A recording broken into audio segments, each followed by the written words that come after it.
Muy buenos días, estimados estudiantes.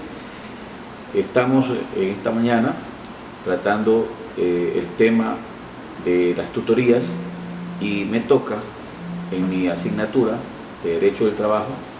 Soy Juan Vareles, abogado, profesor principal de la materia Derecho del Trabajo, y esperamos tener la posibilidad de ayudarlos en nuestra asignatura para su conocimiento como estudiantes egresados de la Facultad de Jurisprudencia de la Universidad de Guayaquil.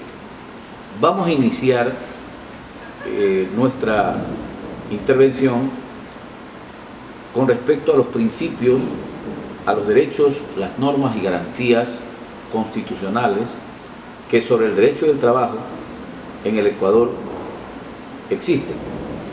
En la Constitución del 2008 se establecen que los elementos constitutivos del Estado, en primer lugar, establecen los deberes primordiales del Estado con respecto a las y los trabajadores. Los principios básicos son la no discriminación, el desarrollo sustentable y la redistribución equitativa de la riqueza y el buen vivir. Estos son los ejes que nosotros vamos a desarrollar a lo largo de nuestra intervención. Los derechos comunes a las personas trabajadoras son básicamente que todos los trabajadores tienen derechos como personas, como comunidades, como pueblos, como nacionalidades. Y con respecto a las personas individuales, tenemos los derechos de la mujer, los derechos de los trabajadores, los discapacitados, los jubilados, los jóvenes, los indios, los negros. Es decir, este es un derecho universal que trata también sobre las organizaciones y sobre la representación de los intereses de los trabajadores y trabajadoras del Ecuador, tanto del campo como de la ciudad. Dentro de los derechos y principios que debemos destacar, que se encuentran establecidos en el artículo 11 de la Constitución, donde nos habla fundamentalmente de los derechos que se establecen como son en cuanto a sus principios. Básicamente, el derecho que releva nuestra Constitución es que todas las personas somos iguales ante la ley. Hay una igualdad que es el principio rector que tenemos en el Ecuador, pero existe reconocimientos que tienen que ver exclusivamente con los trabajadores, y esto significa unas garantías establecidas de manera especial en la Constitución, y esto indiscutiblemente lo vamos a tratar desde el punto de vista de los derechos laborales y de los derechos humanos. Ahora bien, el contenido de estos derechos, de acuerdo al artículo 11, al numeral 8, habla de la progresividad de los derechos. Esto significa que los derechos progresivos son derechos amparados por la Constitución. La regresión de estos derechos significa la inconstitucionalidad de tanto del funcionario como de las personas que así decidan, digamos, infringir la ley, y en este caso la Constitución. Cualquier acción tiene que ser siempre en sentido progresivo, y por eso, dentro de la protección del Estado que se establece en la Constitución en su artículo 33, tenemos que el trabajo como concepto, digamos, primigenio, es un derecho y un deber social, pero además de ello es un derecho económico, base de la economía, fuente de realización personal. Este concepto es un concepto que lo trae nuestra Constitución como una innovación para el tratamiento de los problemas de orden laboral. Y luego pues también debemos considerar que en el aspecto del trabajo se tiene que establecer la protección de la seguridad social tanto a las trabajadoras como a los trabajadores tanto de la ciudad como del campo. Las personas trabajadoras tienen derecho a la seguridad social conforme lo establece el artículo 34, pero ¿a quiénes tiene que darle esa cobertura en términos constitucionales? Bueno, la seguridad social, de acuerdo con esta disposición constitucional, será de carácter universal, incluyente, solidaria, y en este sentido nosotros debemos aclarar de que no es el seguro social, ¿no?, el que tiene la obligación, sino el Estado. La seguridad social debe ser entendida no solamente como el Instituto Ecuatoriano de Seguridad Social, sino como el conjunto de seguridades que les da el Estado a los ciudadanos ecuatorianos. Es decir, estamos hablando de la salud, de la educación, de la seguridad personal y, por supuesto, de la seguridad alimentaria. En todo ese sentido, nosotros debemos considerar que existen grupos vulnerables que digamos, considera la Constitución. Dentro de los grupos vulnerables se establece la protección prioritaria a los adultos y adultas mayores, la garantía que tienen los jóvenes a acceder al primer empleo, la protección de la mujer embarazada, se prohíbe la explotación laboral a menores, la protección de las trabajadoras y trabajadores con discapacidad. Estos son los grupos vulnerables que nosotros sabemos que tienen una prioridad. Asimismo, hablar de libertad de trabajo y asociación, contratación y remuneración es entrar ya en el campo del derecho colectivo. Derecho colectivo, que dicho sea de paso, es justamente lo que se propone proteger la Constitución en su artículo 66, cuando reconoce y garantiza a las personas en su numeral 13, 16 y 17, en donde se garantiza el derecho de asociación, ¿no?, el derecho de libertad y el derecho de trabajo, la libertad en el trabajo. Para nosotros, el respeto a los derechos humanos en materia laboral es básico, fundamental, puesto que en su parte constitutiva el derecho de los trabajadores y los pueblos a la resistencia es uno de los derechos, digamos, que ustedes, los profesionales, tienen que saber que es uno de los derechos progresivos, fundamentales, que están establecidos en el artículo 98, cuando se consigna que los individuos y los colectivos podrán ejercer el derecho a la resistencia. ¿A qué se refiere la Constitución con el derecho a la resistencia? Es que cuando los actores públicos afectan los intereses personales, particulares, individuales de los pueblos o de las personas, tienen el derecho a una acción, ¿no?, de carácter positiva, de carácter propositiva, para efectos de que no se vulneren o no se continúen vulnerando estos derechos. Y para ello tenemos que demandar el reconocimiento de nuevos derechos. Eso implica tanto la progresividad de los derechos como los derechos adquiridos por los pueblos y comunidades y personas, en este caso trabajadoras. Hablemos ahora de los procedimientos alternativos para la solución de conflictos.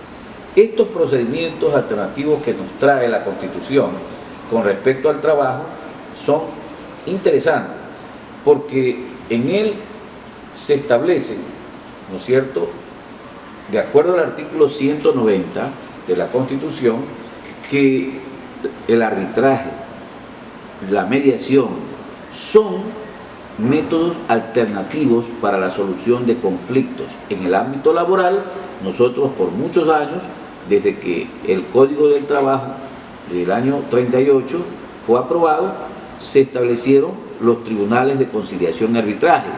Estos para resolver los problemas colectivos de trabajo.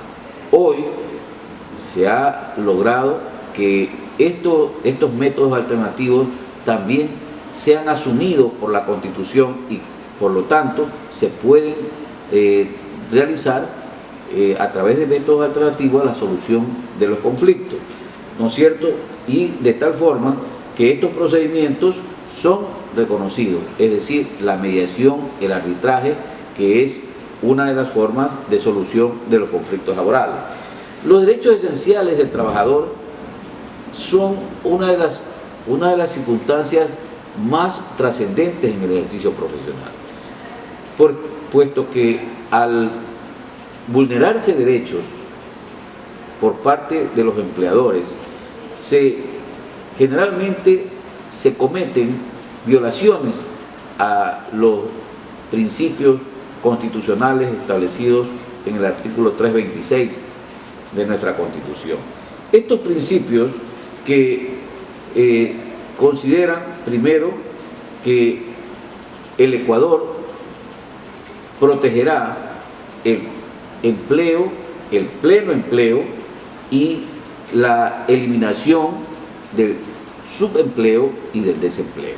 Esto implica que estos principios deben ser considerados para las políticas de desarrollo del empleo, pero asimismo, cuando se habla de los derechos de favorabilidad que tiene nuestro derecho del trabajo, los derechos de favorabilidad implican la irrenunciabilidad de derechos, implica la intangibilidad de los derechos de los trabajadores, implica en consecuencia que no puede violentarse derechos consignados en la Constitución y la ley. Y aún más, se establece que cualquier transgresión de estos derechos serán de carácter elementalmente nulos, es decir, no será nula toda estipulación contraria. Si así lo establece la Constitución, nadie, incluido el propio Estado a través de su gobierno, no puede violentar de manera regresiva los derechos de los trabajadores. La forma en que se debe despejar la duda está dentro del derecho de favorabilidad que tiene el derecho del trabajo. La duda es siempre despejada de forma positiva, es decir, a favor de la clase trabajadora, a favor del trabajador. En caso de duda, no solamente de la ley, sino del contrato o de las circunstancias laborales que pudieran atentar contra derechos fundamentales del trabajador, debe despejarse la duda a favor del trabajador. El tema de la remuneración, la Constitución establece que la remuneración debe ser justa. Y cuando hablamos de la justa remuneración, estamos hablando del principio de a trabajo de igual valor, igual remuneración.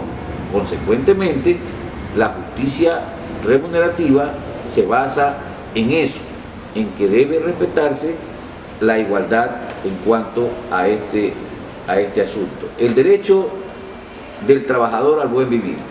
Bueno, hablar del buen vivir es hablar de que todas las personas tenemos derechos, ¿no es cierto?, fundamentales, derechos humanos fundamentales, y entonces entra primero el derecho al empleo, ¿no?, que es un derecho fundamental, derecho a la seguridad social, derecho a la seguridad alimentaria y el derecho a la libertad de asociación y de contratación colectiva. Son derechos del buen vivir, derechos que tienen que ser respetados. y que deben ser garantizados para el convivir social.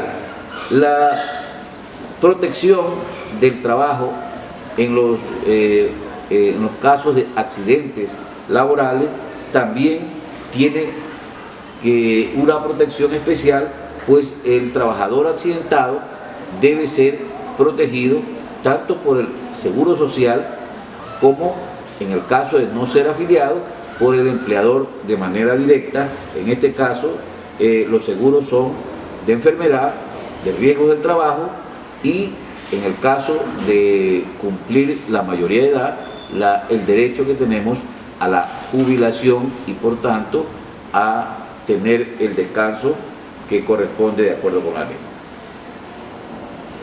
Los derechos son muy variados, pero en materia laboral hay el derecho de asociación, que es un derecho que se consigna en la Constitución y que le da la capacidad a toda persona trabajadora, hombre o mujer, de la ciudad o del campo, el derecho a la libertad de asociación.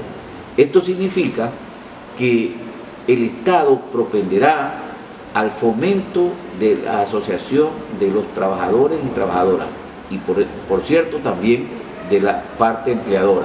Es decir, el derecho de asociación es un derecho que por igual se garantiza a los trabajadores y a los empleadores. El funcionamiento de estas organizaciones sindicales tiene que ser de acuerdo con la ley, con respeto a la situación de la libertad, como es justamente de acuerdo con la ley. La garantía no tiene sino que respetarse el funcionamiento democrático de la organización sindical o gremial. En este sentido, tiene un principio democrático, participativo y de transparencia, ¿no?, y de alternabilidad. Estos son los principios de asociación que tienen que ver. Esto indiscutiblemente nos lleva al tratamiento de los derechos colectivos. Hablar de los derechos colectivos es hablar de las organizaciones de los trabajadores, de sus principios, de sus fundamentos y, por supuesto, de cuáles son sus derechos. Hablar del reconocimiento de los derechos de los trabajadores a través de las organizaciones es hablar del derecho colectivo, como es la contratación colectiva. ¿Quiénes pueden acceder a la contratación colectiva? La contratación colectiva es un derecho que tienen los trabajadores asociados a presentar su propuesta de contrato colectivo, ya sea si es una organización constituida legalmente para el efecto, que en el Ecuador se llama comité de empresa o sindicato mayoritario. También podría ser que no exista un sindicato mayoritario llamado comité de empresa y entonces debamos conformar un comité central único de todos los trabajadores de la empresa. Y en esas condiciones presentar un proyecto de contrato colectivo para que sea conocido, analizado y posteriormente suscrito por las partes. Ahora, si no hay acuerdo, los trabajadores pueden concurrir con su proyecto de contrato colectivo ante las autoridades del Ministerio del Trabajo para presentar la propuesta para efectos de que un tribunal de conciliación y arbitraje, de ser necesario, resuelva sobre la propuesta que tienen los trabajadores en este contrato colectivo. Una vez que se haya resuelto a través del tribunal, se procederá ya sea por acta transaccional, ya sea por resolución del tribunal o ya sea también por acuerdo de las partes, ¿no? A través de la conciliación se suscribirá el contrato colectivo y tendrá vigencia de acuerdo con la ley. Vamos a hablar hoy de la relación laboral, cómo conceptúa la Constitución en el artículo 327. La relación laboral, de acuerdo con la Constitución, debe ser bilateral y directa.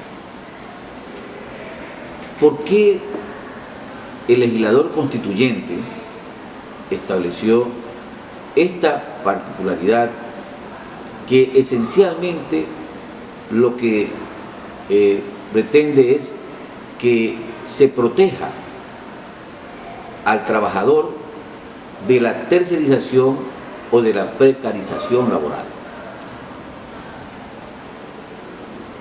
La Constitución establece que la relación laboral entre personas trabajadoras y empleadoras será de carácter bilateral y directa, y se prohíbe toda forma de precarización. Cuando se establece eso, significa que si no se da de forma bilateral y directa y se hace una contratación contraria a la Constitución y a la ley, se estaría incurriendo en el cumplimiento de obligaciones que de acuerdo a la Constitución se las caracteriza como fraude, simulación, enriquecimiento injusto, y por lo tanto, si se trata de una violación constitucional a la que se le ha determinado que como la existencia de un fraude laboral, el fraude debe penalizarse de acuerdo con la ley. Y ahí nosotros debemos incidir como abogados para, de manera clara, diáfana, nosotros poder establecer de manera efectiva cuando se produce una violación constitucional y por lo tanto un fraude laboral. El fraude laboral se va a determinar al momento en que una persona presta su servicio para un tercero, cuando en realidad lo que está planteando la Constitución es la contratación laboral de carácter bilateral y directo. Por ello, hoy que estamos prácticamente viviendo nuevas relaciones laborales que nos están proponiendo a través de la discusión pública, debemos tener en cuenta que no se vuelvan a cometer fraudes laborales que tiendan a, perjudicar a los trabajadores. Por eso hay que estar atentos para saber cuándo presentar una demanda por fraude laboral, y el fraude laboral pues tiene que probarse a través del contrato de trabajo que de acuerdo con la ley se tiene que presentar en su momento. Luego hablemos de la remuneración. Cuando hablamos de remuneración estamos entrando en el campo de que es la parte más importante de la relación laboral, pues el trabajador, de acuerdo con la ley, debe percibir una remuneración básica que cubra de manera que la canasta familiar se sustente. Nosotros debemos establecer que la merma de una remuneración significa la violación al derecho de intangibilidad a la que nos establece nuestra Constitución. Por lo tanto, la remuneración tiene que tener las características que la Constitución establece: el pago de la remuneración por todo trabajo realizado.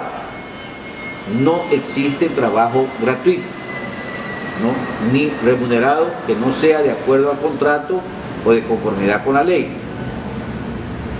La remuneración debe ser pagada ¿no?, de manera puntual.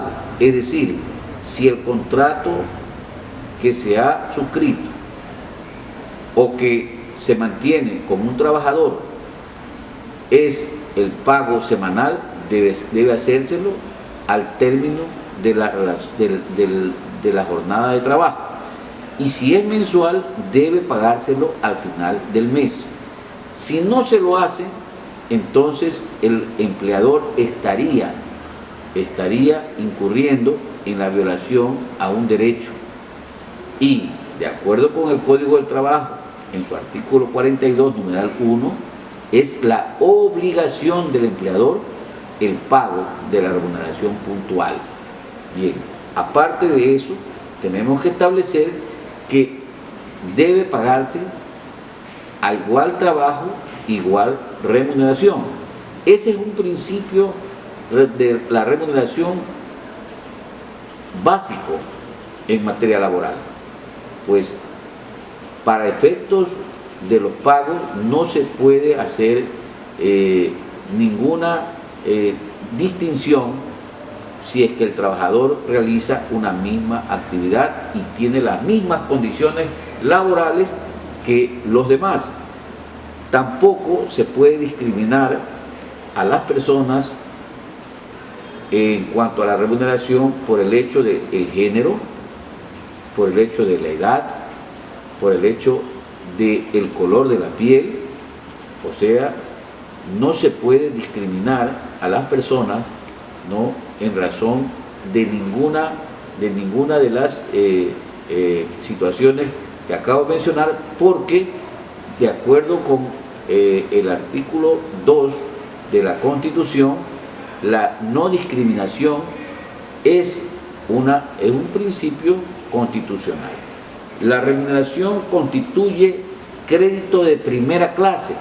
¿Esto qué significa? Que cuando a un trabajador no se le paga la remuneración, el trabajador puede demandar al empleador moroso, porque se le está violentando el derecho a la subsistencia, que es a través de su remuneración. Por lo tanto, se demanda el crédito de primera clase, tal como lo establece la Constitución en su artículo 328. Además, cuando se lo demanda, debe hacérsele el cálculo, ¿no es cierto?, de una indemnización, si se trata del despido intempestivo. Cuando un trabajador no se le ha cancelado sus haberes y por ello tiene que concurrir ante una autoridad del trabajo a presentar su denuncia, o ante un juez a presentar su demanda, se le debe hacer el cálculo de la indemnización tal como lo establece lo que digamos dice el Código del Trabajo y la Constitución. Es decir, el trabajador debe calcular su remuneración, todo lo que percibe, en dinero, en especie, en servicio, incluido si el empleador cancela de manera directa los aportes del Seguro Social. De tal suerte que cuando se presenta la denuncia al inspector del trabajo, debe establecerse el pago que le corresponde al trabajador, ¿no?, por la indemnización del despido intempestivo, ¿no?, la remuneración con todos estos componentes salariales, y en consecuencia deberá pagar no solamente los valores, sino además debe pagar las multas y debe pagar también los intereses, porque tal cual lo establece el Código del Trabajo, el empleador está obligado a pagar puntualmente, so pena de que le sean impuestas las sanciones que establece la ley. Hablemos entonces de lo que significan las utilidades. Los trabajadores tienen derecho a la participación de las utilidades en un 15%. Estos deberán ser repartidos el 10% para el trabajador de manera directa y el 5% se repartirán para con las cargas familiares, es decir, la cónyuge y sus hijos, de acuerdo con el número de hijos que presente el trabajador como cargas familiares. Estos deben ser calculados de acuerdo con el año económico y pagados máximo en el mes de abril.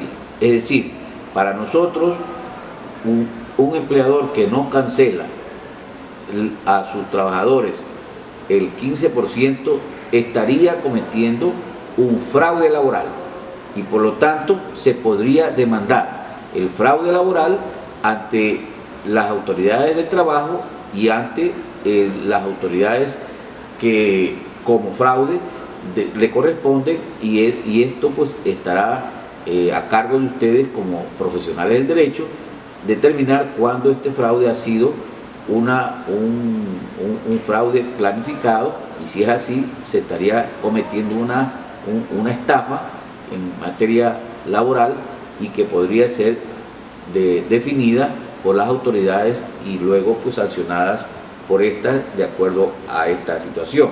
Ahora bien, nosotros debemos establecer que el fraude se hace, se lo denuncia ante las autoridades competentes y ahí se define para efectos de las demandas posteriores. Con esto hemos terminado esta primera parte, que es realmente una iniciación de este programa, que lo estamos haciendo con mucho gusto para que ustedes puedan expresar sus opiniones. En la parte de abajo ustedes van a encontrar un espacio donde pueden poner sus interrogantes, sus críticas, que siempre serán bienvenidas para nosotros poder absorber todas sus inquietudes.